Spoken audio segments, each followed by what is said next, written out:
Long before there was resting bitch face, there was resting bike face. Want to hear the perfect rebut to Harrison Butker's speech? Who's really telling the diabolical lies and what the message really ought to be for women in the world? Check out this speech by Reshma Saujani at Smith College last year. Let's go back to the 1890s. Doctors had identified a never-before-seen medical malady, one that threatened to wreak havoc on the entire female population.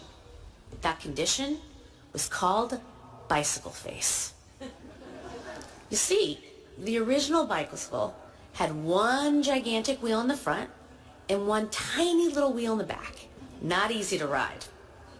But then along comes this revolutionary concept. 2 wheels of the same size. Go figure. And as a result, cycling takes off. With the rise of women riding the bicycle comes the rise of bicycle face. Flushed cheeks, hard clenched jaw, an expression that is either anxious, irritable, or at best, stony. Now here's the thing. The majority of those who had taken up the hobby were men. But bicycle face? That was strictly a woman's disease. Because bicycle face was invented to purely scare women off their wheels. Back then, the bicycle became a symbol for a growing feminist movement. All of a sudden, women could go further and faster, and they didn't need to wait around for a gentleman to show up with his horseback and give them a ride.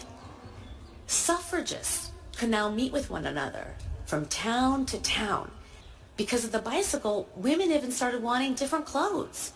Victorian hoop skirts? Psh, so last season.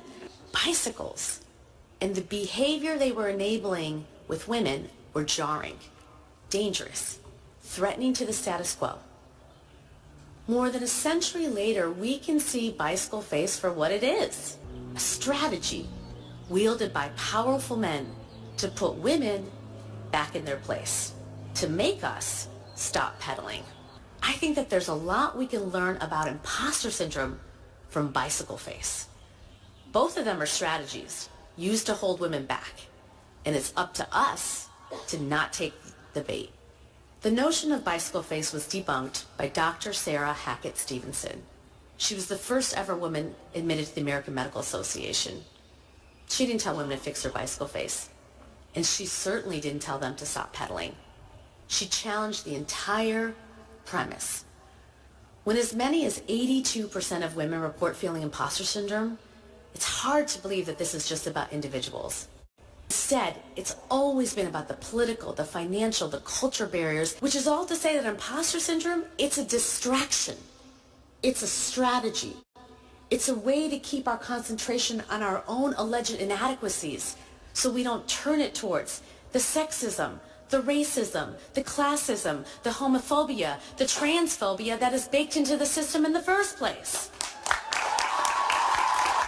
Imposter syndrome is modern day bike face. My hope is that one day Smithies of the future will see them both as equally laughable. Just 2 more failed attempts to hold us back. On this first day of the new chapter of your life and every day moving forward, just ride your bicycle.